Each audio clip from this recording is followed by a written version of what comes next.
اتخذلت،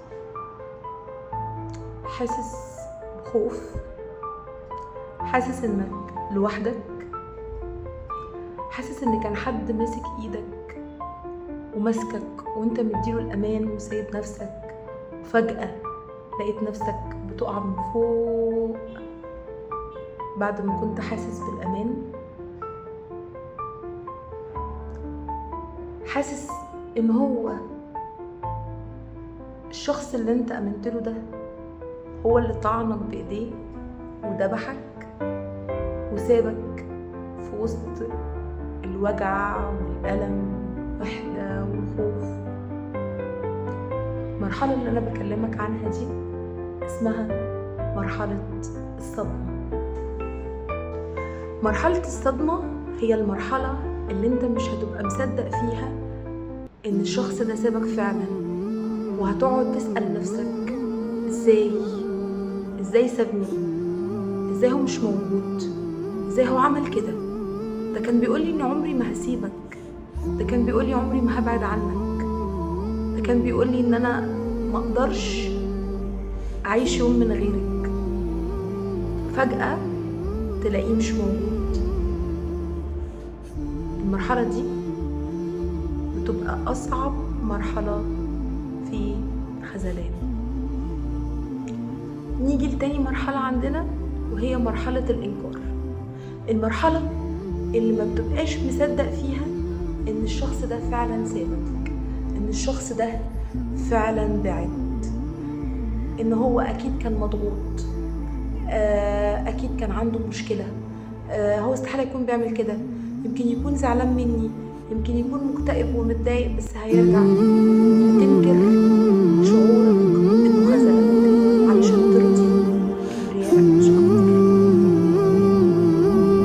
نيجي بقى للمرحلة الثالثة وهي مرحلة الوجع.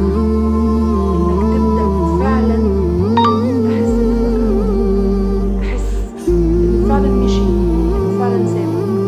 في المرحلة دي بيبدأ يحصل لك انهيار، وتبدأ تنازل عن كبريائك وتعمل كل حاجة انت ما كنتش بتعملها.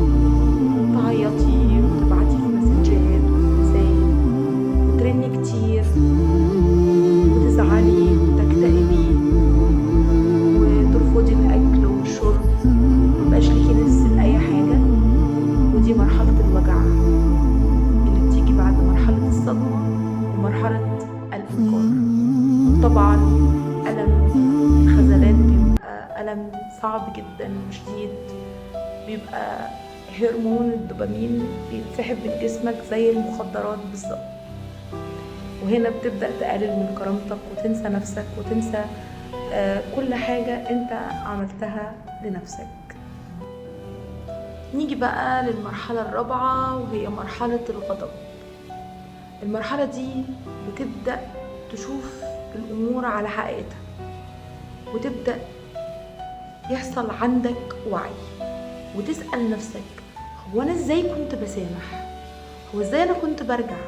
إزاي أنا كنت بقدر؟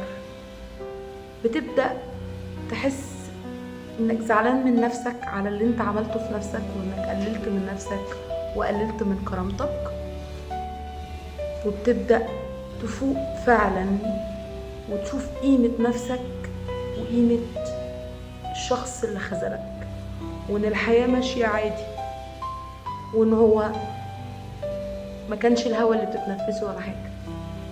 تبدأ تفوق لحياتك ولنفسك وترجع شخص أقوى.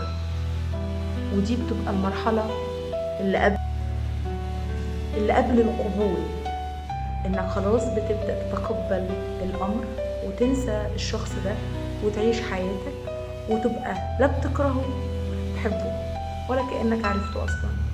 بتبدأ تتقبل نفسك وتتعلم من التجربة اللي انت مريت بيها. وعايزة أقولك إن أي حد اتخذل بيرجع أحلى وأقوى من الأول، وده بيخليه يبقى حذر أكتر في تجاربه اللي جاية. لو انت اتخذلت وحاسس بألم ما تترددش انك تكلمني.